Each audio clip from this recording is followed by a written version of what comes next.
हम लोग ये जो पुस्तक आपस में दिख रही है, हरिनाम दीक्षा के रूप में दिख रहा ना, उल्टा तो नहीं दिख रहा? ठीक है। इस पुस्तक को मैं पढ़ाऊंगा कम से कम जितना भी समय लगता है पढ़ाने में। इसमें ये महाराज जी के द्वारा, परम पूज्य राधा गोविंद महाराज जी के द्वारा एक प्रवचन है, उसको लिखा गया है, ट्रांसक्राइब किया गया है पुस्तक के रूप में। और इसमें आपको 10 नामापराध क्या होते हैं वो सब मालूम चलेगा, हरिनाम दीक्षा क्या होती है वो सब करेंगे चर्चा। इससे भक्तों को बहुत लाभ होगा। पहले भी हम लोग किए थे तो बहुत लोग खुश हुए थे, काफी कुछ सीखने को मिला था। तो उसी को हम चर्चा को आगे बढ़ाएंगे, आपको बहुत अच्छा लगेगा। बहुत सारी बातें हमें नहीं पता है, वो हमको मालूम चलेंगी। और बहुत आसान भी है समझने में, बहुत सरल तरीके से महाराज जी समझाया था। पहले महाराज जी इसमें वो कर रहे हैं, क्या कहेंगे उसको, मंगलाचरण। तो उसी के संग हम कर लेते हैं मंगलाचरण। ओम अज्ञान तिमिरांधस्य ज्ञानांजन शलाकया चक्षुरुन्मिलितं येन तस्मै श्री गुरुवे नमः। मैं अज्ञान के, अर्थात मेरा जो स्वरूप का जो संबंध है भगवान से समझ नहीं रहा था, उसको अज्ञान कहते हैं। तो अज्ञान के अंधकार में हमारा जन्म हुआ है, उसको ज्ञानांजन शलाका, ज्ञान के अंजन लेपन की शलाका यानी कि मशाल से उस अंधकार को दूर किया। चक्षुर उन्मिलितम, उन्मिलितम, मिलितम मतलब बंद, उन्मिलितम मतलब खुल गए। तो कह रहे मेरे चक्षुओं को ज्ञान चक्षु प्रदान करके मेरे चक्षुओं को खोला है। ये ना जिन्होंने, ये ना मतलब जिस ज्ञान की शलाका से जिन्होंने खोला है, तस्मै उन गुरु को श्री गुरुवे नमः, उनको मैं नमस्कार कर रहा हूँ। शॉर्ट में अर्थ बता दे रहे हैं, डिटेल अभी नहीं समझा रहे हैं। श्री चैतन्य मनोभीष्टम स्थापितम ये न भूतले स्वयं रूपः कदा मह्यम ददाति स्वपदान्तिकम।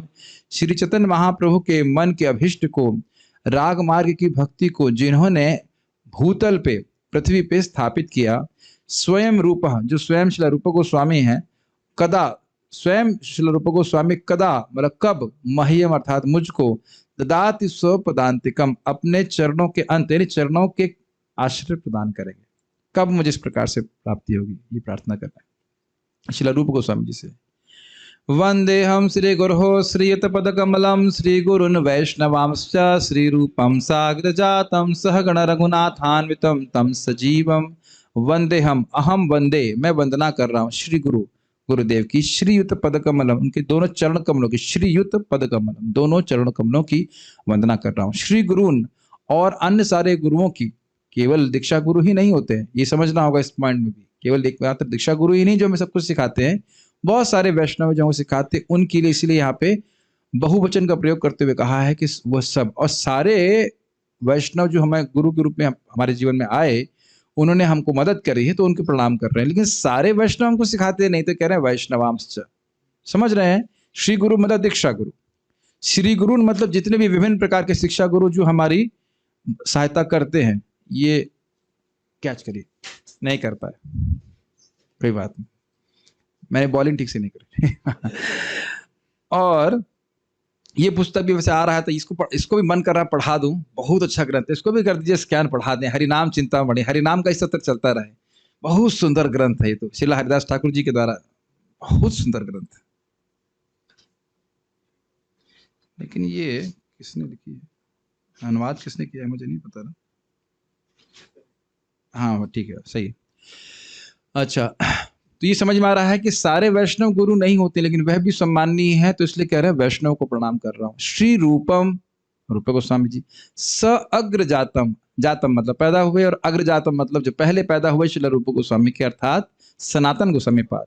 सहगण रघुनाथ, रघुनाथ मतलब दो, उनके साथ में जो उनके दो गण हैं, दो रघुनाथ हैं, रघुनाथ भट्ट और रघुनाथ दास। और तम सजीवम, सहगण का मतलब गोपाल भट्ट गोस्वामी को भी ले लेना होगा, तो यानी 6 गोस्वामी को वह वंदना कर रहे हैं। साद्वैतम सावधूतम परिजन सहितम कृष्ण चैतन्य देवम श्री राधा कृष्ण पादान सहगण ललिता श्री विशाखान्वितांश। सा अद्वैतम अद्वैताचार्य जी, सावधूतम अवधूत नित्यानंद प्रभु, परिजन सहितम और अन्य परिजनों सहित मैं कृष्ण चैतन्य देव श्रीमन चैतन्य महाप्रभु को प्रणाम कर रहा हूँ। श्री राधा कृष्ण पादान, भगवान श्री राधा कृष्ण की चरण कमलों में प्रणाम कर रहा हूँ। सहगण उनके सारे गणों के साथ, ललिता विशाखा आदि के साथ जो युक्त हैं उनको प्रणाम कर रहा हूँ। सारे यानी कि गोलोक के सारे पार्षदों को प्रणाम कर रहे हैं। छोटा सा लाइन है यही महाराज जी कह रहे थे कि हम लोग भागते हैं जब मंत्र बोलते हैं, क्योंकि अर्थ पे विचार नहीं करते। साद्वैतम सावधूतम परिजन सहितम कृष्ण, ऐसे नहीं बोला जाता है। थोड़ा सा अर्थ पे विचार करके बोलेंगे तो थोड़ा स्लोली बोलना होगा। अब तो अर्थ समझ में आ रहा है? ओके। हे कृष्णा करुणा सिंधु दीन बंधो जगतपते गोपेश गोपिका कांता राधा कांत नमोस्तुते। हे कृष्ण करुणा सिंधु, हे कृष्ण आप करुणा के सिंधु हैं, सागर हैं। दीन बंधु, और दीन बंधुओं के, दीनों के बंधु हैं। जगत पते, जगत के स्वामी हैं। गोपेश, गोपियों के ईश। गोपिका कांता, गोपियों के कांत और राधा कांत हैं। आपको नमस्ते, मेरा नमस्कार हो। तप्त कांचन गौरांगी राधे वृंदावनेश्वरी वृषभानो सुते देवी प्रणमामि हरिप्रिये। तप्त कांचन गौर अंगी राधे, श्रीमती राधा रानी तप्त कांचन वर्ण की हैं, गौर अंग की हैं। तप्त कांचन मतलब पिघले हुए सोने के समान है।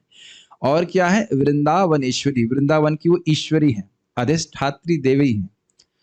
वृषभानु सुते देवी, वृषभानु की बेटी हैं, देवी हैं। क्रीड़ा परायण है, उन श्रीमती राधा रानी को मैं प्रणाम करता हूं जो श्री हरि को बहुत प्रिय है। श्री हरि मतलब भगवान कृष्ण को।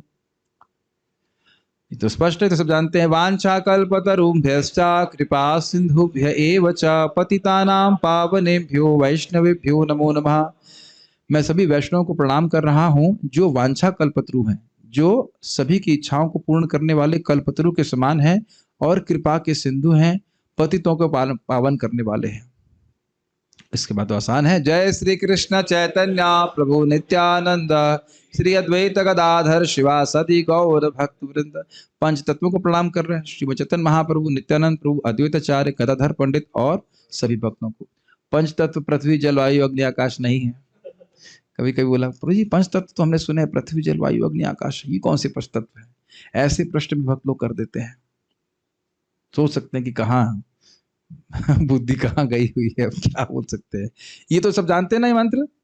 हरे कृष्णा कृष्णा कृष्णा हरे हरे, हरे राम राम राम हरे हरे। हरि नाम दीक्षा अध्याय 1, जीव का स्वरूप। ये बहुत इंपॉर्टेंट है कि संबंध ज्ञान दिया जाए। किस लिए दीक्षा ले रहे हैं? केवल कान फुकाने के लिए नहीं ले रहे हैं। ऐसे नहीं दीक्षा ले रहे हैं कि तुमको जो पसंद नहीं हो वो छोड़ दो, ठीक है लौकी छोड़ दूंगा लेकिन सिगरेट नहीं छोड़ेगा। ऐसा भी होता है, पता है। ऐसे भी दीक्षा दी जाती है जिसमें कहते हैं तुम्हें जो पसंद हो, बस एक चीज जो तुमको पसंद वो छोड़ दो, या जो भी तुमको एक चीज छोड़नी है वो छोड़ दो। पसंद नहीं, जो चीज तुमको एक चीज छोड़नी है, बताओ। कद्दू छोड़ देंगे, लौकी छोड़ देंगे, करेला छोड़ देंगे तो जीवन में क्या भाव का अनुभव करेंगे बताइए? समझ रहे हैं? ऐसा होता है। शराब नहीं छोड़ेंगे और सिगरेट नहीं छोड़ेंगे। तो पहले समझ लेना चाहिए कि दीक्षा व्यक्ति को इसलिए ग्रहण करनी चाहिए जब ये दिखे कि जगत दुख का घर है, मुझे भगवान के पास वापस जाना है। इसलिए जीव का स्वरूप गुरु वर्णन करते हैं। समझ में आ रहा है जीव का स्वरूप? प्रभुपाद जी महाराज जी आप क्यों बोल रहे हैं इस तरह? देखिए, जीवेर स्वरूप होए कृष्णेर नित्य दास, कृष्णेर तटस्था शक्ति भेदा भेद प्रकाश। इस संबंध में ये प्रश्न चैतन्य महाप्रभु ये श्लोक या प्यार उत्तर के रूप में महाप्रभु सनातन गोस्वामी को बोल रहे हैं, जहां वह जीव के स्वरूप का वर्णन कर रहे हैं। समझ रहे हैं? प्राय हम अपने स्वरूप को ही भूले रहते, प्राय क्या भूले ही रहते हैं, कुछ पता ही नहीं कि क्या कर रहे हैं। जब स्वरूप को ही भूले रहेंगे तो सारी क्रियाएं भी उस तदनुरूप होंगी। जब मानेंगे हम शरीर, तो शरीर के अनुसार ही कार्य करते रहेंगे। तो इसीलिए पहले महाप्रभु बता रहे हैं, इसको बंद कर देंगे तो अच्छा रहेगा, जस्ट टू मच नॉइस। और कि व्यक्ति अपने स्वरूप को समझे, ये बहुत गंभीर बात है। जीवेर स्वरूप होए, जीव का स्वरूप, उसका अपना रूप, हिज ओन फॉर्म। ये हमारा फॉर्म नहीं है, ये एक आरोपण है। उसका स्वरूप क्या है? कृष्णेर नित्य दास, वह कृष्ण का नित्य दास है। बद्धावस्था में भी हम कृष्ण के दास ही हैं, कि वो माने कि हो ना माने सवाई तुम्हार दास। समझ रहे हैं इस बात को? और उसके बाद कह रहे हैं ये स्वरूप हो गया, ये स्वरूप लक्षण। उसका कह रहे हैं कृष्णेर तटस्था शक्ति। तटस्थ समझ रहे हैं? कभी कभी ये भी बात समझ में नहीं आती। तट के ऊपर स्थित, जैसे कोई व्यक्ति समुद्र के तट पे स्थित हो। सबने शायद समुद्र एक बार तो देखा ही होगा। तो आप समुद्र में भी जा सकते हैं और पृथ्वी पे भी रह सकते हैं। तो उसी प्रकार से जीव भगवान की शरणागति भी स्वीकार कर सकता है और माया की शरणागति भी स्वीकार कर सकता है। बीच में और कोई ऑप्शन नहीं है। ऐसा नहीं है कि हम तो अब क्या कहते हैं उसको, जो किसी भी तट में नहीं लगता है उसे क्या कहते हैं? आइलैंड। आइलैंड नहीं बेटा, नदी के दोनों तटों के बीच में रहने वाले क्या कहते हैं? वाह, ऐसी सपोर्ट मिलेगा तो क्या कहेंगे? अरे उसे उदासीन कहते हैं। उदासीन नहीं रह सकते हम लोग। अब उदासीन शब्द नहीं आ रहा है मन में, अच्छा और शब्द है इसके लिए। एक नहीं, जो मतलब किसी पार्टी से ना मिले उसे क्या कहते हैं? हाँ, उर्दू नहीं भाई, आप उर्दू नहीं बोल रहे, आइए दरकिनार नहीं। क्या यार, आप समझ गए? उदासीन शब्द होता है। उदासीन मतलब ना हम तेरी पार्टी के ना हम उसकी पार्टी के, लेकिन हम उदासीन नहीं रह सकते। या तो हम माया की पार्टी में होंगे या कृष्ण की पार्टी में होंगे। हाँ ठीक है। निर्दलीय कह लीजिए। हाँ, ये शब्द समझ में आ रहा है, पार्टी से आ गया। निर्दलीय उम्मीदवार नहीं है हम लोग।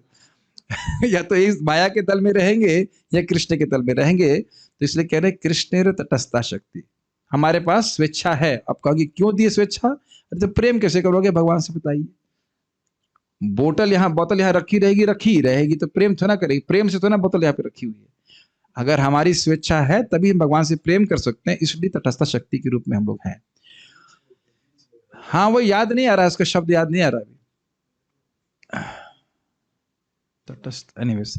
भेद, भेद अभेद प्रकाश, भेद अभेद। जैसे भेद है मतलब जीव भगवान का अंश है, भगवान के सबॉर्डिनेट है, भगवान पे आश्रित है, तो भेद है। भाई जीव अणु है, भगवान विभु है, तो भेद तो है ही।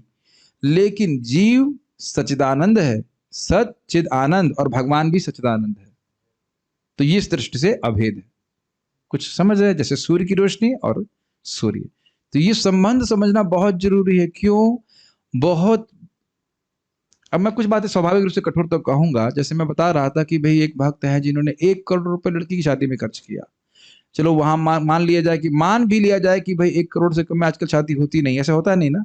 जिन माता पिता के पास 1 करोड़ रुपए नहीं है दहेज देने के लिए, उनकी लड़की की शादी तो होती नहीं है। होती है, लेकिन लालसा बस दिया जा रहा है। एक देख लीजिए, दिक्कत है ना। दीक्षित भक्त की बात कर रहा हूं मैं। अभी भी समझ नहीं आया कि स्वरूप क्या है, अपना स्वरूप क्या है। कोई गलती नहीं है, अभी चेतना आवृत है इसलिए ऐसा कर रहे हैं। चलो वहां तो लगा दिया, वृंदावन में मकान खरीदा 50 लाख का, वही 40-50 लाख का, उसमें और 15-20 लाख रुपए और ठुका दिया। इतनी की आवश्यकता है जीने के लिए? आप लोगों को कुछ नींद अच्छी आई रात में? कोई दिक्कत तो नहीं? G6 में आपके घर से छोटा स्थान है ना, फिर भी नींद आई कि नहीं? मेरे ख्याल से उठाना पड़ा होगा मंगल आरती के लिए, अपने से उठ गए सब लोग। हाँ, हम लोग तो बहुत ही सिंपल रूम में रहते हैं, फिर भी हमारे एक ब्रह्मचारी की सेवा लगा रखी, भाई उठा दिया करो 3:15 बजे। आप समझ रहे हैं मेरी बात? ये मैं किसी के ऊपर निंदा नहीं कहना चाह रहा हूं, ये बहुत बड़ी बीमारी है। भक्ति करते हुए भी हमारी जो 10th ऑफेंस है ना, ये आएगा। भौतिक विषय आसक्ति बनाए रखो, वही धन भगवान की सेवा में लगाते, ठाकुर जी के श्रृंगार में लगाते, कितना अच्छा था। ये समझिए, भक्त की भावना है, मेरे लिए गरीबी, कृष्ण के लिए बहुत अच्छा। ये सच्चे भक्त की बात भावना है। अब जो कोई व्यक्ति किस लेवल की भक्ति कर रहा है, हमें उससे कोई सरोकार नहीं है, लेकिन सिद्धांत यह है कि भक्त लोग कहेंगे हमारे लिए कम, भगवान के लिए ज्यादा। यही तो प्रेम का लक्षण है ना। माताएं भी तो बच्चों को कहती हैं बच्चा खा ले, बेटा तो आइसक्रीम खा ले या जो भी मिठाई खा ले, मैं नहीं खाऊंगी चलेगा। प्रेम होता है कि नहीं? और उससे माता को सुख होता है कि नहीं? हम भगवान का, एक तरफ कहें हम भगवान के प्रति प्रेम जागृत करना चाहते हैं, क्या प्रेम जागृत करना चाहते हैं? ये सब मैं हाई स्टैंडर्ड की बात कर रहा हूं। बाकी जो व्यक्ति किसी भी स्थान पे है, किसी भी चेतना से कर रहा है, वो करे, कोई दिक्कत नहीं है। लेकिन सिद्धांत यही है कि भक्त अपने लिए बहुत कम और कृष्ण के बहुत देना चाहता है। ये प्रेम का लक्षण, प्रेम जागृत होने का लक्षण। समझ रहे हैं इस बात को? और मूल बात क्या है कि संबंध ज्ञान क्लियर नहीं है, इसी कारण से व्यक्ति दीक्षा लेने के बाद वो समझ में नहीं आ रहा दीक्षा ली किस लिए। और कभी कभी तो ये लोग भी बोल देते हैं ऐसा कि अरे मुझे तो पता ही नहीं था कि 16 माला करनी होती है, 4 नियमों का पालन करना होता है। कभी कभी ऐसा भी लोगों को दीक्षा दिला दी जाती है। तो ये सब चीज ठीक नहीं है। भगवान चैतन्य महाप्रभु के इस वाक्य का मनन करना चाहिए। समझ रहे हैं मैं क्या इधर व्याख्या क्यों किया? हम मनन नहीं करते, इसको खूब कोट भी कर देंगे, बोल भी देंगे, लेकिन मनन का मतलब समझते हैं? देखिए, मनन का मतलब होता है बार बार उस पर विचार करना। जैसे मान लीजिए किसी व्यक्ति ने हमारा अपमान कर दिया, तो ऐसा नहीं कि हम श्रवण करके चुप रह जाते हैं, बार बार सोचते हैं हाय भाई उससे ऐसा क्यों कह दिया, पब्लिक में हमको ऐसा बोल दिया, बड़ा खराब है। और अब देखिए उसका अर्थ और प्रकाशित होता है, नहीं उस शब्द का क्या अर्थ था, वो कहना चाहता था। देख रहे हैं कि नहीं? क्या कभी नहीं किया इस प्रकार से आप लोग? अपमान कभी नहीं हुआ प्रभु जी घर पे? बहुत बार हुआ। रोज ही प्रभु जी, ब्रेकफास्ट लंच और डिनर। क्या इस बात का अर्थ समझ रहे हैं? मनन करने का मतलब चिंतन करेगा, इसमें क्यों क्यों बोला, मेरे से ही क्यों बोला, ऐसे ऐसे करके व्यक्ति उसमें मनन करता है और अलग अलग अर्थ प्रकाशित होते हैं उसमें। हाँ, और उसके तात्पर्य क्या, उसे कहने का अर्थ ये था। क्या ये यह तो नहीं सोचना चाहता क्या वो मेरे बारे में ये सोचता है? तो इस प्रकार से हम लोग मनन करते रहते हैं, हमेशा किसी ना किसी को अपने हृदय में धारण करते रहते हैं। तो महाराज जी कह रहे हैं यहाँ पे कि चैतन्य महाप्रभु के वाक्य का मनन करना चाहिए। बहुत गंभीर बात है। एक पॉइंट मनन का ये है कि हम लोग भगवान के नित्य दास हैं, मतलब कुछ बनने का प्रयास नहीं कर रहे हैं। कुछ समझ रहे हैं? मान लीजिए पता नहीं खुशी माता जी आप डॉक्टर बनना चाहती हैं शायद, मतलब जस्ट फॉर एग्जांपल, डॉक्टर हैं तो नहीं ना, तो प्रयास करना पड़ रहा है। हम इंजीनियर बनने का प्रयास कर रहे थे, इंजीनियर तो नहीं थे। इस जगत में हम जो कुछ बनने का प्रयास कर रहे हैं वो हम है नहीं, तो कोई जरूरी नहीं कि हम बनेंगे या नहीं बनेंगे, कुछ ग्रहण कर रहे हैं। और बनेंगे तब भी सुखी होंगे ये कुछ नहीं कह सकते, कुछ नहीं कह सकते क्या सुखी होंगे ही नहीं। लेकिन जो चीज हम हैं उसको बनने के लिए कुछ प्रार्थना प्रयास करने की जरूरत है। आप लोग कुछ अपना दिमाग घुमा रहे हैं इसके ऊपर। जैसे हम लोग को लड़का होने के लिए कुछ करने की जरूरत नहीं, लड़के तो हैं, लड़का शरीर में तो है ही। लड़के नहीं प्रभु जी आप वृद्ध हो गए, हाँ ठीक है वृद्ध शरीर में है, वृद्ध होने के लिए कुछ प्रयास तो नहीं करना पड़ रहा है ना। कुछ समझ में आता है या नहीं समझ में? देखिए मनन करेंगे तो समझ में आ जाएगा। तो भगवान के सेवक तो हम हैं, बस खाली सेवा करनी। अनादिकाल से भगवान को भूले हैं, ये बहुत सिंपल सा पॉइंट है। और माया की सेवा में लगे हैं। माया किसकी दासी है? भगवान की दासी, इसलिए दासानुदास। दासानुदास बने ही हो अनादिकाल से, तो कृष्ण के दासानुदास डायरेक्ट क्यों नहीं बनते?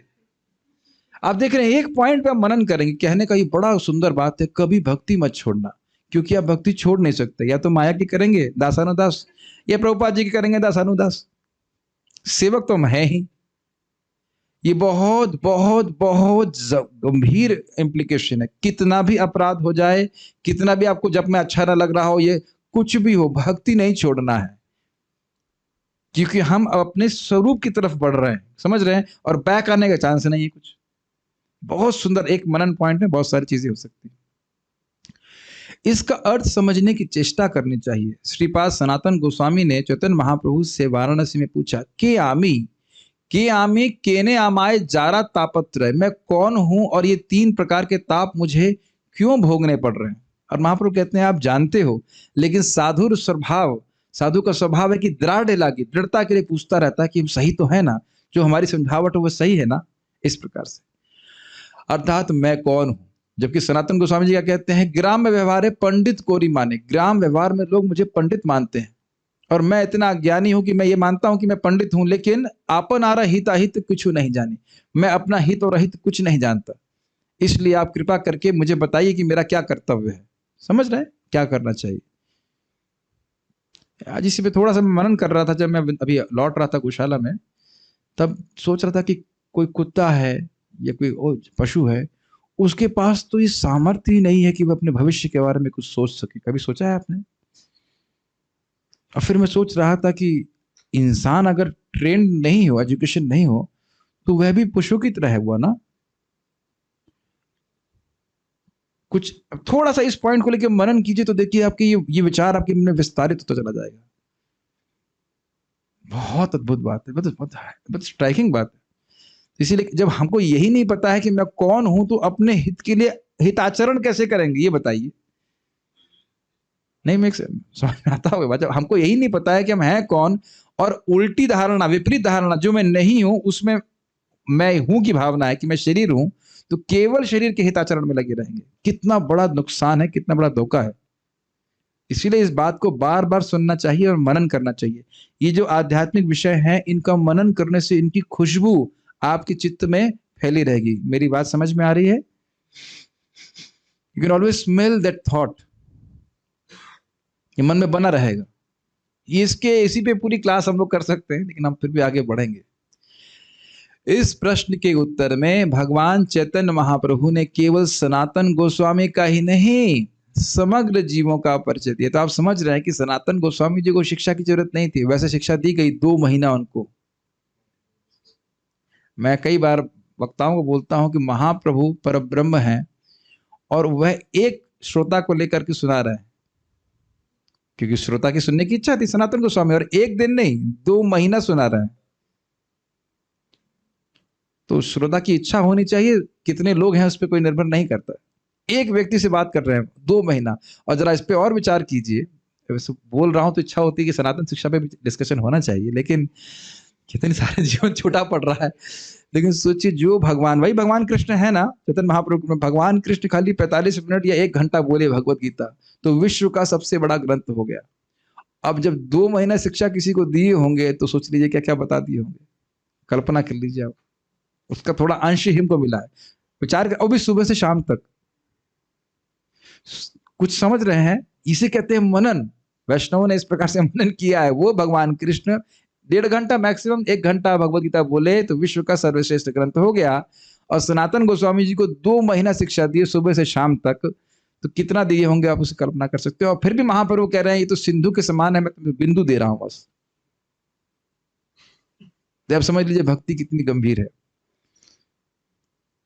इसी के लिए पूरा जीवन समर्पित करना चाहिए। तो कह रहे हैं यहाँ पे कि सनातन गोस्वामी के नहीं, ऐसा नहीं केवल सनातन गोस्वामी भगवान के दास हैं, हम सभी लोग भगवान के अंश हैं।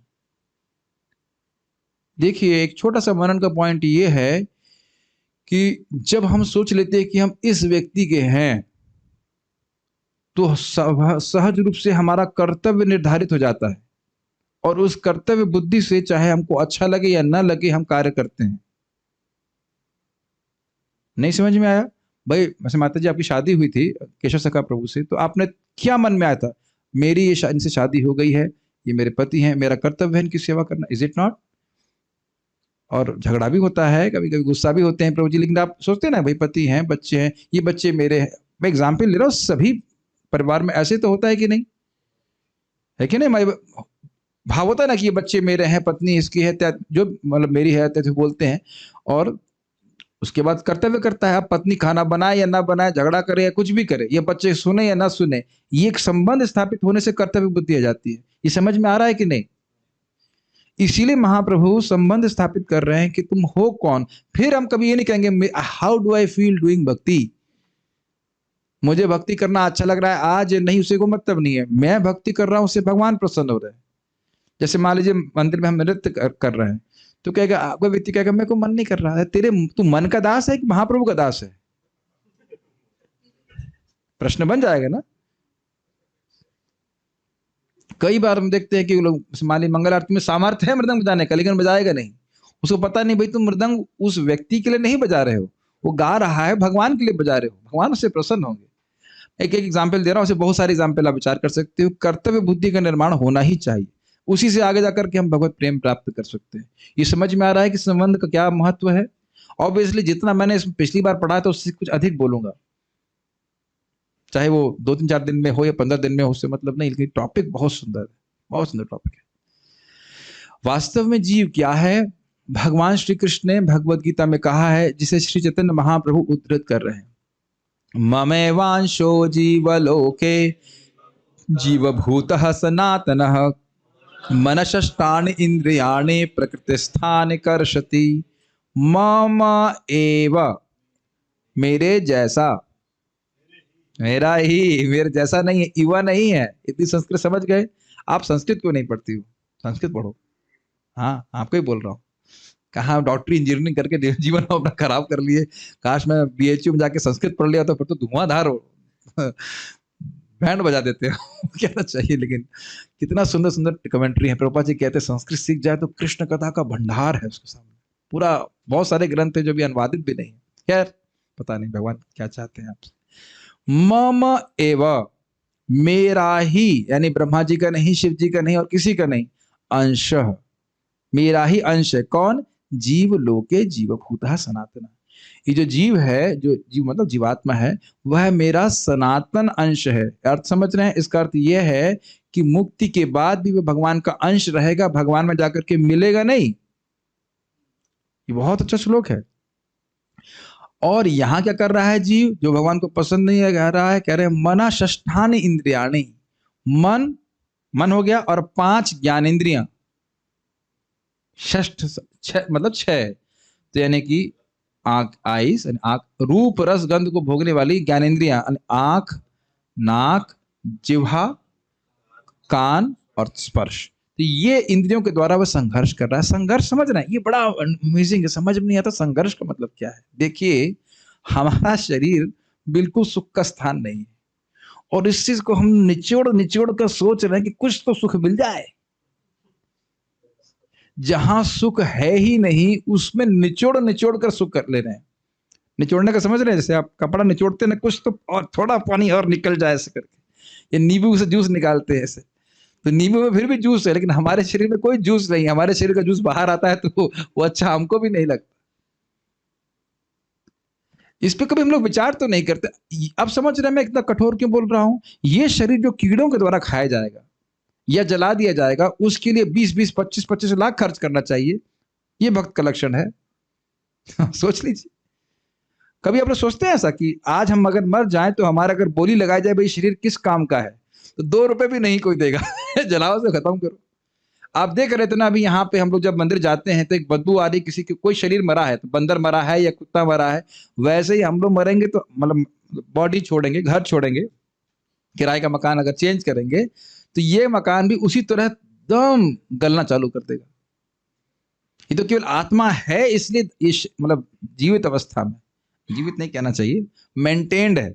नहीं तो शरीर तो अभी भी सड़ रहा है। 2 दिन स्नान मत कीजिए, 2 दिन ब्रश मत कीजिए, समझ में आ जाएगा। ऐसा करते थे कभी कभी IIT में लोग, कंपटीशन करते थे। 3 महीने का रिकॉर्ड था, 6 महीने का रिकॉर्ड था शायद। ब्राह्मण कल्टीवेशन हो रहा है वहां पे। The brain of India. वहीं से ड्रेन चालू हो जाता है। 6 महीना तो समझ में आ रहा है क्यों? शरीर में सुख है नहीं और आत्मा सुख चाहती है, तो इंद्रिय तृप्ति के द्वारा कुछ सुख मिल जाए, कुछ सुख मिल जाए, इसी में लगा हुआ, यहां जाओ वहां जाओ इत्यादि।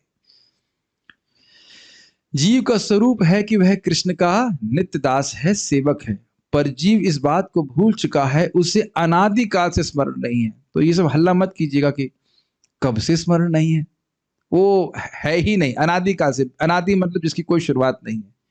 एक व्यक्ति भी प्रश्न कर रहे थे, हम वापस भगवान धाम जाएंगे, इसका मतलब है हम कभी ना कभी तो वहां पर रहे होंगे।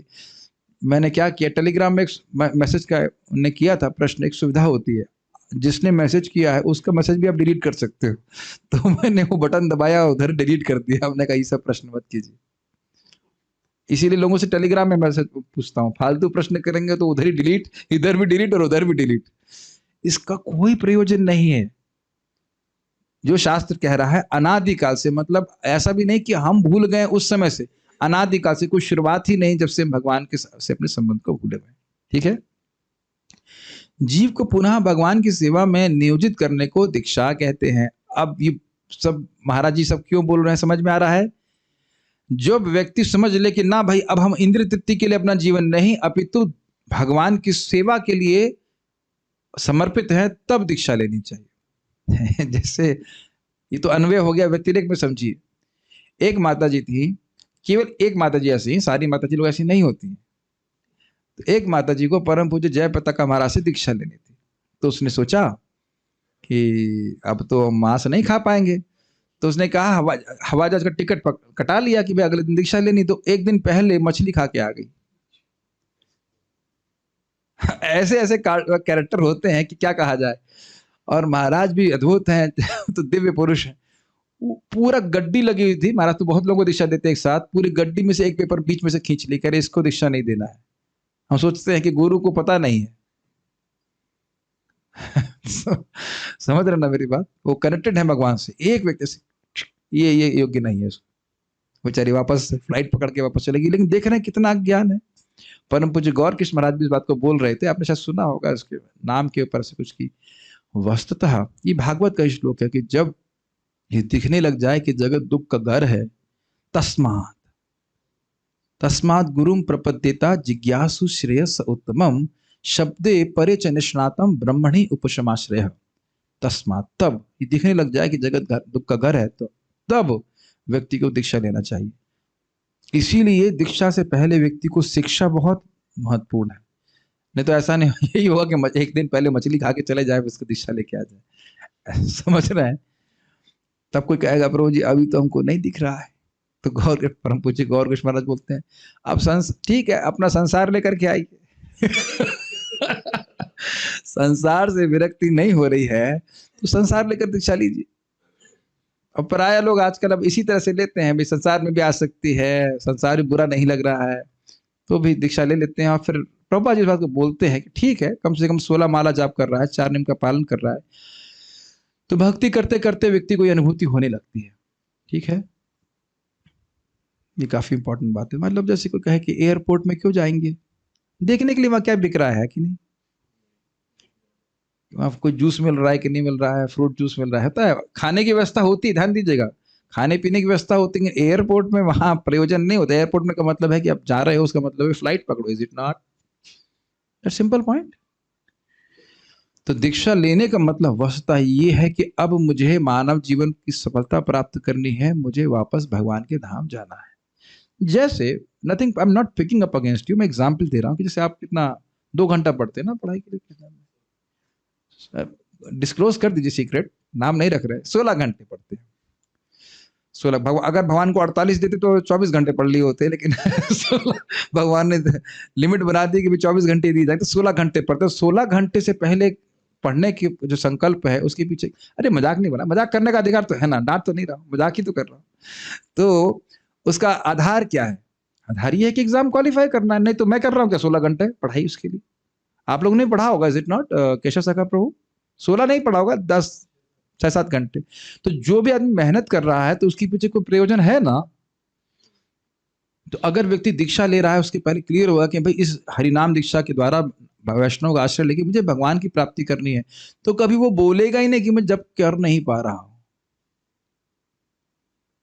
Does it make sense? It doesn't make sense to many people. Even after initiation, ये मैं कुछ लोगों को दीक्षा दिलाने के बाद समझाऊं, इसीलिए मैं जल्दी नहीं दिला रहा हूं अब। हाँ, होता क्या है पता है, बुरा मत मानेगा, होता है ये है कि मैं सोचता हूँ कि जैसे मैं सोचता हूँ वैसे सामने वाला भी सोचता है। ये मेरे संग बड़ी बड़ी बहुत बड़ी प्रॉब्लम हो गई, और इस गलती को मैं समझ रहा हूँ धीरे धीरे। समझ रहे इस बात को? लोग ये नहीं समझ रहे हैं कि हमको दीक्षा ले ली है, नाम जप पे पूरा जप करके बढ़िया से जप करेंगे, हम भगवान के पास चले जाएंगे। मैं ही नहीं कह रहा हूँ कि कोई नहीं समझ रहा है, लेकिन 2-4 केस ऐसे मैं देख रहा हूँ जो नहीं समझे इस बात। किसी ने मुझे बोल दिया हाँ भाई इनको रिकमेंड कर दीजिए, हमने रिकमेंड कर दिया, तो ये ठीक नहीं है, थोड़ा डिसीजन गलत हुआ मेरा। कर रहे हैं भक्ति तो कर रहे हैं, लेकिन घर में ना कुछ प्रॉब्लम आ गया, बस माला छोड़ना छोड़ दिया। इसीलिए थोड़ा सा रुकना चाहिए। मैं भी 7 साल के बाद दीक्षा लिया, तो थोड़ा रुक करके श्रद्धा बना लीजिए हरि नाम के ऊपर कि हाँ भाई ये चीज काम करती है, यही काम करेगी, और कुछ काम नहीं करता है, इसके अलावा कोई आश्रय नहीं है। तब व्यक्ति दीक्षा के नियमों का पालन बड़ी गंभीरता से करता है। तो अभी समझ रहे हैं ना, कृष्ण की सेवा में नियोजित करने को दीक्षा कहते हैं। मैं ये नहीं कह रहा हूँ कि दीक्षा नहीं लेनी चाहिए ये मत सुनिएगा, उसका प्रयोजन नहीं बोल रहा हूँ, लेकिन विश्वास तो होना चाहिए कि मुझे भगवान की प्राप्ति करनी है। तो बताइए 16 घंटे की पढ़ाई और 2 घंटे के जप में क्या मुश्किल है? 16 घंटे की पढ़ाई, कुछ समझ रहे हैं कि नहीं समझ रहे हैं? 16 घंटे पढ़ना, वो भी एकदम dead matter. I mean not ऐसा नहीं कि आप ही की पढ़ाई डेड मैटर है, मेरी पढ़ाई भी डेड मैटर ही थी।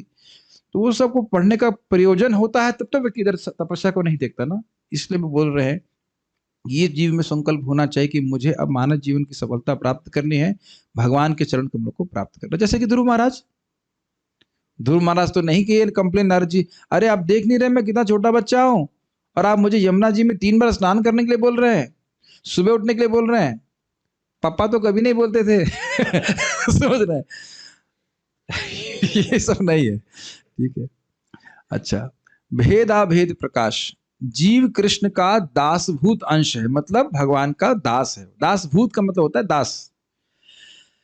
तथा भेदाभेद प्रकाश है, जीव का कृष्ण के साथ भेद भी है और अभेद भी। थोड़ी थोड़ी टाइपिंग एरर है, उसको आप स्वीकार कर लीजिएगा, सुधार करके ग्रहण कीजिएगा।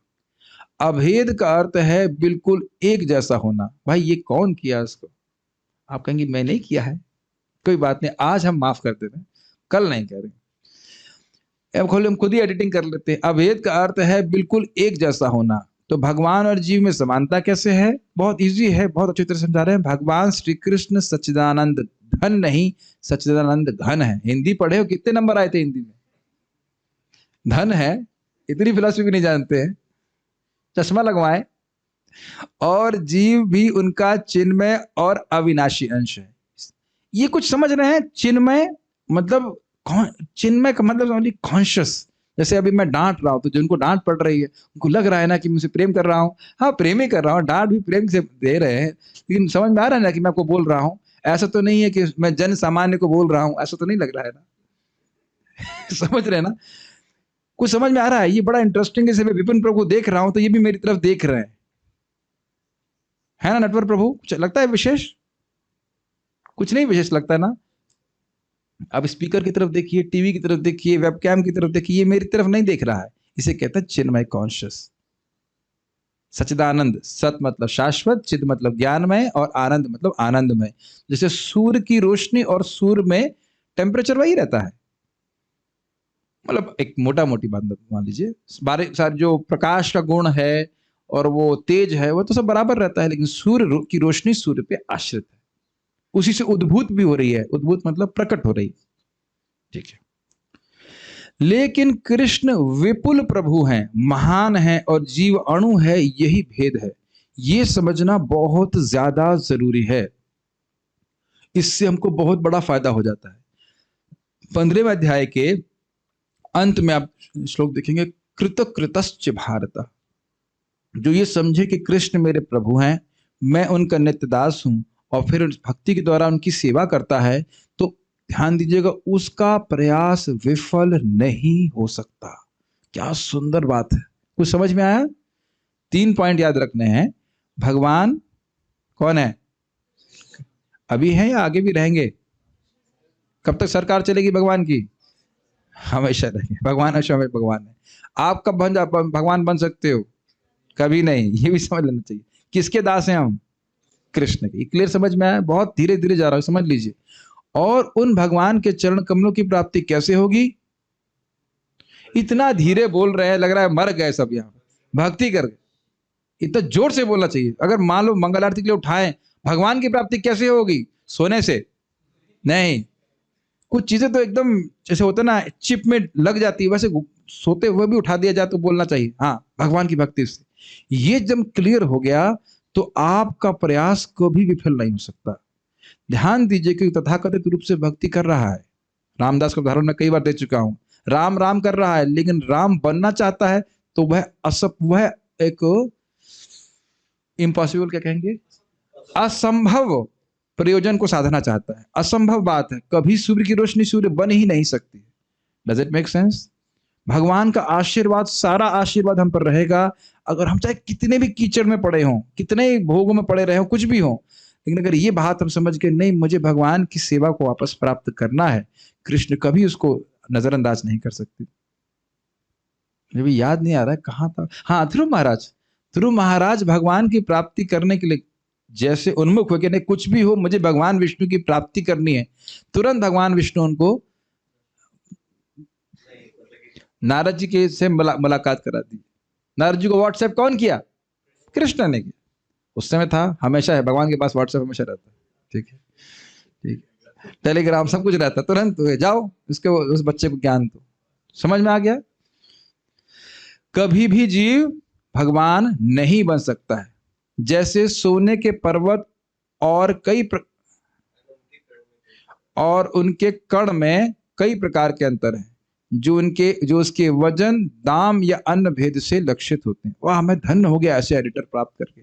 जन्म जन्मांतर भगवान मुझे कुछ नहीं चाहिए, ऐसे एडिटर चाहिए जो मेरा दिमाग खराब करते हैं। ठीक है बेटा, जिस दिन आपको क्लास देनी होगी ना, आप भी किसी एडिटिंग करना, तब देखना क्या लगता है। उसके वजन में, कण में, बड़ा एग्जाम्पल दे रहे, सोने का पर्वत और सोने का कण में वजन में अंतर है कि नहीं? बड़ा सुंदर एग्जाम्पल। ये एग्जाम्पल मैंने कभी ऐसे ध्यान नहीं दिया और तो कभी क्लास में भी नहीं दिया। कितना सुंदर एग्जाम्पल है। दाम में अंतर है कि नहीं? हिमालय हिमालय जैसा कोई हो, सोने का पर्वत और एक कण, या और अन्य भेद भी हैं। साइज साइज साइज भी देख सकते हैं आप। इस प्रकार जीव भी सच्चिदानंद है, परंतु भगवान से उसका भेद भी है। भेदाभेद प्रकाश की व्याख्या कर रहे हैं। इसलिए चैतन्य महाप्रभु कहते हैं भेद अभेद प्रकाश। लेकिन एक बात ध्यान देनी होगी, अभेद है मतलब जैसे भगवान अंतरंग शक्ति के द्वारा ही सुखी होते हैं, ऐसे हम भी अंतरंग शक्ति का आश्रय प्राप्त करके ही सुखी होंगे। भौतिक भोगों को भोग करके कभी सुखी नहीं हो सकते। अब देख रहे हैं कि संबंध ज्ञान ठीक समझ में आने का कितना बड़ा फायदा है। वास्तव में हम देह नहीं है, देह से भिन्न आत्मा है। आत्मा के विषय में भगवान ने भगवत गीता के प्रारंभ में ही कहा है, न जायते म्रियते वा कदाचित नायं भूत्वा भविता वा न भूयः अजो नित्यः शाश्वतोऽयं पुराणो न हन्यते हन्यमाने शरीरे। न जायते म्रियते वा, ना तो आत्मा जन्म लेती है न मरती है। कदाचित नायं भूत्वा, और ऐसा नहीं कि कभी हो रही है। भविता वा न भूयः, ना वो कभी होगी।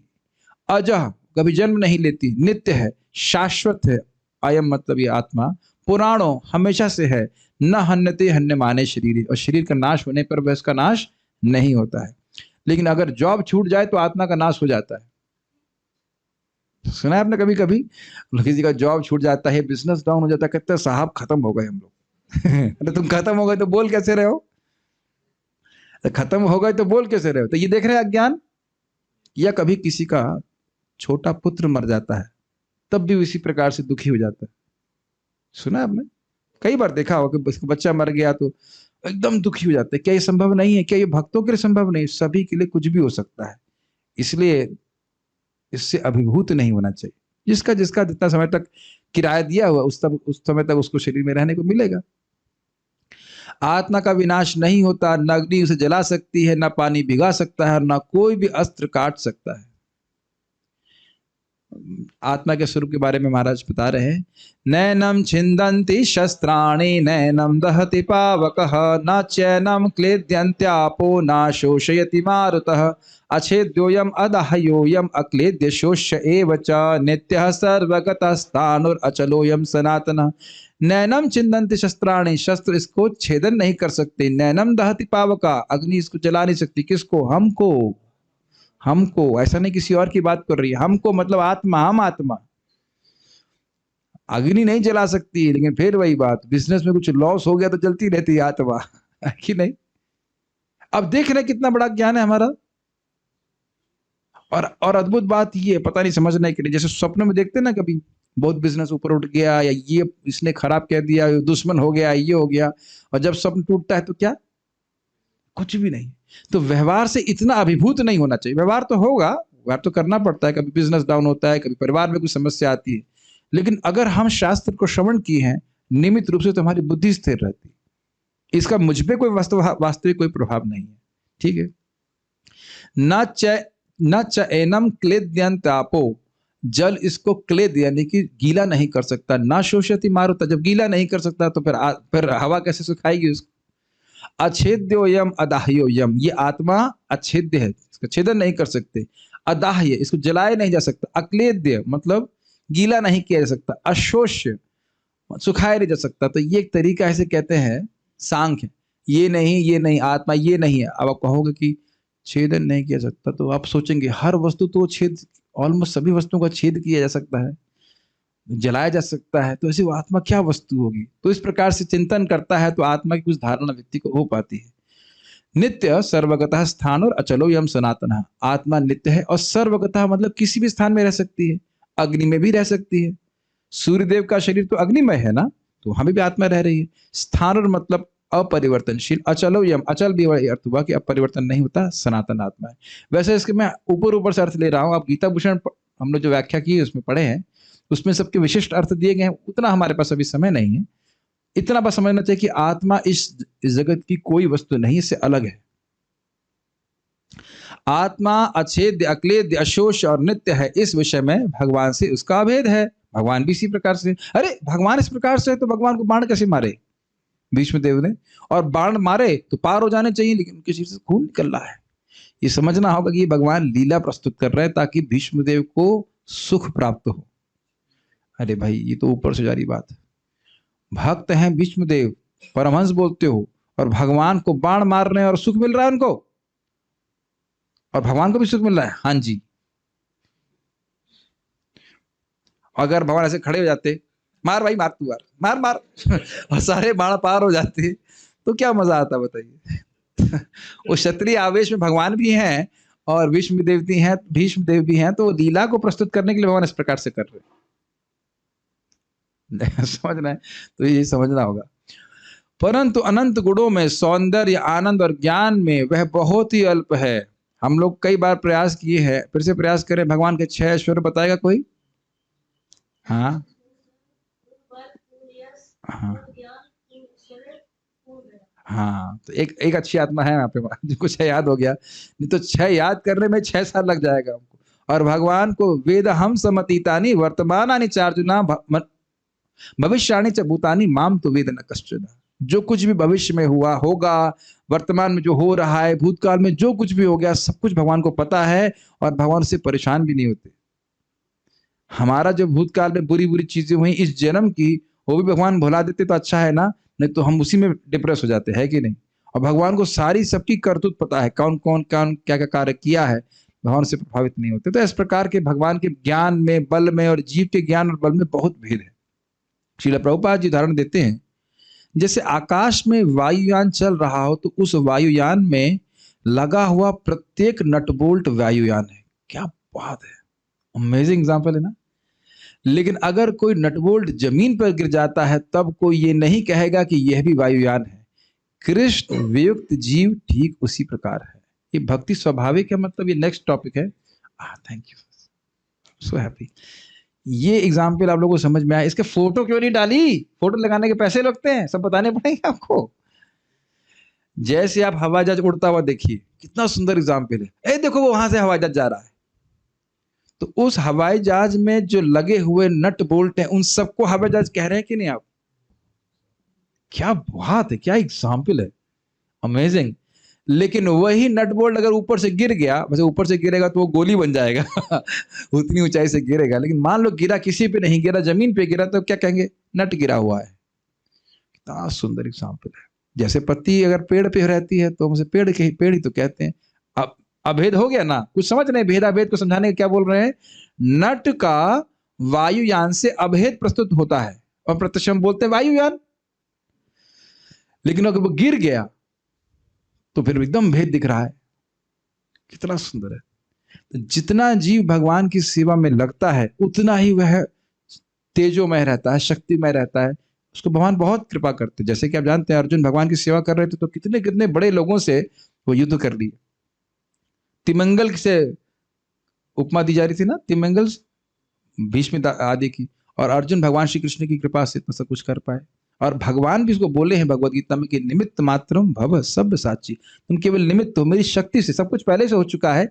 मेरी शक्ति से तुम मेरे मेरे मेरे मिशन को संपादित करने के निमित्त बनो। ये बहुत अच्छी बात है। तो अगर हम भगवान की सेवा करना चाहते हैं, असंभव है कि आप सेवा ना कर पाओ। अगर वाकई करना चाहते हैं तो भगवान क्यों नहीं हमको शक्ति देंगे? बिल्कुल शक्ति देंगे। ठीक है प्रभु जी, मैं 12 रोटी खाना चाहता हूं रोज, लेकिन भगवान मुझको शक्ति नहीं दे रहा है, क्योंकि उसके बाद किसी सेवा के लायक नहीं रहोगे फिर केवल एक ही सेवा होगी कि बेड का लेंथ नापे हम लोग कि बेड क्या 6 फीट का है या कुछ कम तो नहीं हो गया अब एक नेक्स्ट टॉपिक है, भक्ति स्वाभाविक है। उसके बाद हमारे एडिटर्स ने खाली छोड़ दिया है, इस पे कुछ नहीं बोलना है माय डियर एडिटर्स। भक्ति स्वाभाविक है। सर्वोपाधि विनिर्मुक्तम तत्परत्वेन निर्मलम ऋषिके ना ऋषिकेशा सेवनम भक्ति रुच्यते। मतलब कुछ नई बात नहीं सिखाई जा रही है। आपके लिए प्रेम करना, सेवा करना अच्छा होता है, स्वाभाविक है कि आप किसी से प्रेम नहीं करना चाहते। वस्तुतः हमारी केवल एक ही आवश्यकता है, प्रेम देना और प्रेम लेना, बस सीधी सीधी बात। प्रेम और प्रेम मतलब सेवा है, तो सेवा स्वीकार करते हैं या सेवा कर देते, सेवा किसी को सेवा देते हैं, वह किए बिना हम रह ही नहीं सकते, ये हमारा स्वरूप है। तो कह रहे हैं कि जब कोई व्यक्ति भक्ति करता है ऋषिकेना ऋषिकेशा, ऋषिकेना इंद्रियों के द्वारा, ऋषिक मतलब इंद्रिय, इंद्रियों के द्वारा ऋषिकेशः, इंद्रियों की जब व्यक्ति सेवा करता है तो उसे भक्ति कहते हैं। और उसका प्रभाव क्या होता है? सर्वोपाधि विनिर्मुक्तम, व्यक्ति सारी उपाधियों से मुक्त होता जाता है। उसे अपने आप ही समझ में आ जाता है कि वो शरीर नहीं है, जैसा आपने नारद जी के जीवन में देखा। सदसत स्वमाया, ठीक है। तत्परत्वेन निर्मलम, तत्परत्व माने कि भगवान कृष्ण के पर हो जाए, परायण हो जाए, उनकी सेवा में लगे रहे और उसका हृदय पूरी तरह से निर्मल हो जाता है इस भक्ति के द्वारा। तो उसको ये नारद जी के द्वारा उद्धृत श्लोक बोला गया श्लोक है, चैतन्य चरितामृत मध्य लीला 19.170 में बोला गया है। सर्वोपाधि विनिर्मुक्तम, इसकी व्याख्या करके हम रुकेंगे। हम जो नहीं है उसे छोड़कर अपने स्वरूप में स्थित हो जाने को भक्ति कहते हैं। हम जो नहीं है मतलब शरीर, स्थूल या सूक्ष्म, वही उपाधि है। उपाधि का मतलब एक लेबल। जैसे आप सोचिए कोई बच्चा पैदा होता तो डॉक्टर का लेबर नहीं लगा रहता ना, पढ़ लिख लिया कुछ तो doctor whatever this and then PhD and MBBS and this all this things.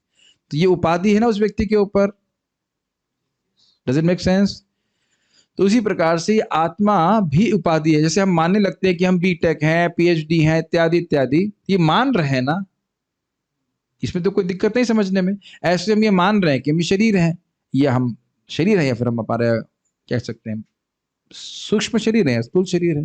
तो कह रहे हर प्रकार की उपाधि से व्यक्ति मुक्त हो जाता है भक्ति करने से, और स्वरूप में स्थित होकर हो जाने को भक्ति कहते हैं। तत्परत्व, स्वरूप का मतलब मैं भगवान का दास हूं। ये बार बार आ रही बात, जब भी हम भक्ति करें ये स्मरण करें कि मैं कृष्ण का नित्य दास हूं। हे भगवान, अब मैं आपकी इस सेवा के लिए उपस्थित हुआ हूं।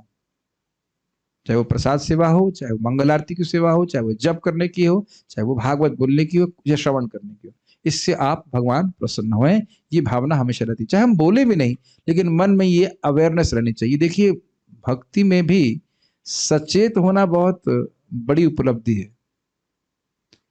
एक मशीन की तरह भी भक्ति करना ठीक है, मशीन की तरह भी करता है, लेकिन सचेत कि मैं क्यों कर रहा हूं, कैसे कर रहा हूं, क्यों कैसे और किस लिए क्या कर रहा हूं, यह बहुत महत्वपूर्ण है। इससे हम सुन करके समझते हैं। तत्परत्वेन निर्मलम, भगवत परायण होकर, भगवान के समर्पित होकर के अपनी इंद्रियों से ऋषिकेश की सेवा करना ही भक्ति है। ये ध्यान देना होगा कि इंद्रियों से सेवा की जाती है, मेरे लिए कोई और व्यक्ति भक्ति नहीं करेगा। हाँ, उसकी अगर मान लो करता है और अपने भक्ति के फल को हमको कुछ देता है तो लाभ होगा, लेकिन मुझे अपनी भक्ति के लिए स्वयं भक्ति करनी पड़ेगी। भाई आप मेरे लिए तो नहीं खाओगे ना, प्रभु जी 2 रोटी मैं आपके नाम की खा रहा हूं, ऐसा होता तो है नहीं। Is it not? नहीं कहूंगा तो भाई मेरे नाम की रोटी मेरी थाली में दे दे, ऐसा तो ऐसे ही वो बोलते हैं ना। कभी कभी दूसरे के नाम का रसगुल्ला हम छीन लेते हैं कि नहीं, फिर तो नहीं बोलेंगे प्रभु जी मेरे पास शक्ति आ गई है कि मैं जो खाऊंगा वो आपको लगेगा, वो ऐसा होता नहीं है। वैसे भक्ति में ये भी है सिद्धांत कि हम स्वयं भक्ति करते तो अन्यों को भी लाभ होता है, लेकिन भक्ति की डेफिनेशन ये है कि आप अपनी इंद्रियों से संपादित कीजिए। अब आप क्लास सुन रहे हैं, आपके कान लगाए हैं ना कि व्यक्तिगत रूप से सबने, ऐसा तो नहीं कि दूसरा व्यक्ति आपके लिए सुन लेगा। कुछ समझ रहे हैं बात? श्री कृष्ण के साथ संबंध जोड़ने में औपचारिकता की आवश्यकता नहीं होती। बहुत सुंदर है, थोड़ा सा समय लेके हम इसको पढ़ लेते हैं। संसार में किसी के साथ संबंध जोड़ने के लिए बहुत सी औपचारिकताएं होती हैं। औपचारिकताएं मतलब फॉर्मेलिटीज। अगर किसी कन्या का विवाह करना है तो बहुत चीजें देखी जाती हैं। लड़का पढ़ा लिखा है कि नहीं, शरीर कैसा है, धन है कि नहीं, फिर विवाह तय होता है। इसको पढ़ लेते हैं, बहुत अच्छा है।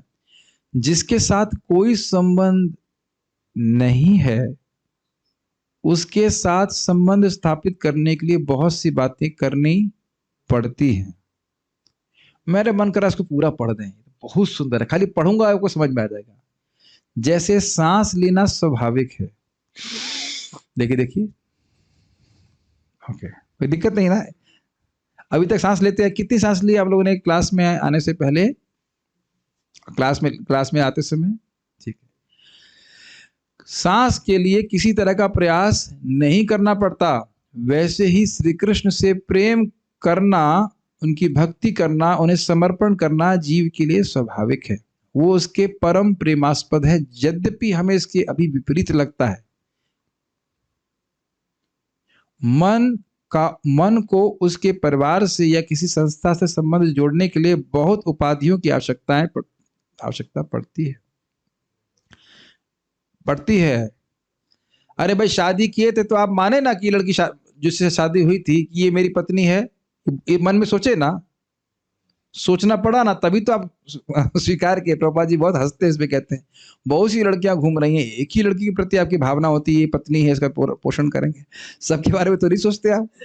और कहते हैं बहुत से बच्चे घूम रहे हैं, उनके बारे में तो चिंता नहीं करते, भाई ये पढ़ेंगे कि लिखेंगे कि नहीं, क्या होगा इनका, है कि नहीं। केवल एक ही बच्चे पर चिंता होती है कि नहीं, ये मान ही तो रहे ना, बाकी तो हम देख नहीं रहे ना कि कौन वो पत्नी है, उसके अंदर कौन सी आत्मा है। मालूम मर जाए तो, मैंने नहीं बोला मर जाए, मान लो मर जाए तो कहाँ जाएगी, कोई हिसाब किताब है, कोई तो नहीं जान रहे। ये बहुत अच्छी बातें हैं, क्यों? क्योंकि इसके द्वारा हम कर्तव्य तो करते हैं लेकिन आसक्त नहीं होते हैं। जो भी कर्तव्य है हमें करने चाहिए, लेकिन आसक्ति भगवान में हमें रखनी है। बहुत इंपॉर्टेंट पॉइंट, इसको पता नहीं समझ में आ रहा है कि नहीं आ रहा है। तो ये सब आवश्यकताएं हैं, करनी पड़ती हैं, मतलब मन को मानना पड़ता है कि ये संबंध है इत्यादि, और मान लेता भी है। लेकिन भगवान के साथ संबंध जोड़ने के लिए सारी उपाधियों को हटाना पड़ता है। उपाधि मतलब जो हम मान रहे हैं, तो इस जगत में जिनसे हमारा संबंध नहीं है उसको संबंध मानने के लिए उपाधि स्वीकार करनी पड़ती है। कुछ समझ में नहीं आ रहा है आप लोगों को? मानना पड़ेगा ना मैं शरीर हूं, मानना पड़ेगा कि ना हम भाई हम इससे जन्मे हैं, तो हमारी माँ है, हमारे पिता है, इत्यादि इत्यादि। इन सभी का आधार उपाधि है कि नहीं, कुछ घुस रहा है दिमाग में? अगर यही अनुभूति होगा कि हम शरीर नहीं है, मान लीजिए, तो क्या संबंध जोड़ पाएंगे जगत में किसी व्यक्ति से? प्रभु महाराज बड़ी अद्भुत बात बोल रहे हैं कि लेकिन भगवान से संबंध स्थापित तो जो है संबंध, लेकिन उसको जागृत करने के लिए उपाधि हटानी होगी। जो आपने प्रैक्टिकल, मैंने शुरुआत में एग्जाम्पल दिया था, मैं डांट रहा था उसको बिना नाम रखकर, क्योंकि उसकी उपाधि बड़ी प्रबल है, इसीलिए तो 1 करोड़ रुपए खर्च हो रहा है, इधर लाखों रुपए घर पे खर्च हो रहे हैं। भगवान की अभी तो उपाधि बहुत बड़ी हुई है, इसी कारण से तो हो रहा है कि नहीं हो रहा है, नहीं समझ में आता है। और भगवान की अगर सेवा कर रहे हैं तो वैसे ये भी प्रभाव की जप करने से उपाधियां कम होती जाती हैं, और उपाधि पूरी शून्य हो जाएगी, तब समझ में आएगा मेरा भगवान से क्या संबंध है। उपाधि भी समझ में आ रहा है कि नहीं आ रहा है? 26 पेज है, पढ़ ही लेते इसको। आप लोग कुछ, आप लोग को शरीर में कुछ कष्ट आ रहा है, ठीक है, कोई कुछ बोल नहीं रहा है, पढ़ लें, ठीक है, नहीं पढ़े छोड़, थक गए, ठीक है। तो उपाधि क्या होती है उसको हम कल देखेंगे। मैं कुछ प्रश्न अगर किसी भक्त का है तो मैं देख लेता हूँ।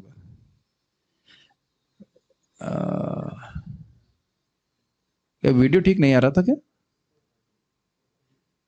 पता नहीं। न्यूट्रल, निर्दलीय, निरपेक्ष, आत्मा घुलनशील नहीं है, ये क्या प्रभु जी अक्लेद्य शब्द पे से पता चलता है? इस श्लोक में अक्लेद्य का मतलब था कि भिगोया नहीं जा सकता है। घुलनशील भी, अघुलनशील भी एक जगह है, याद नहीं आ रहा कहाँ पे है। धन, बल, ज्ञान, यश, सौंदर्य, ठीक है, और कुछ नहीं। अंतरंग शक्ति की 3 शक्तियां कौन सी हैं, उनके क्या कार्य है, वो हम यहाँ नहीं पढ़ाएंगे भी।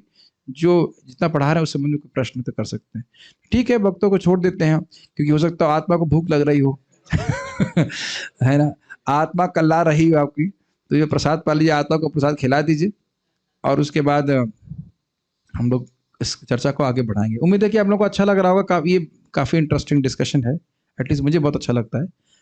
और 10 बजे से मृदंग क्लास है जूम पे, जो भी आना चाहते हैं आ सकते हैं।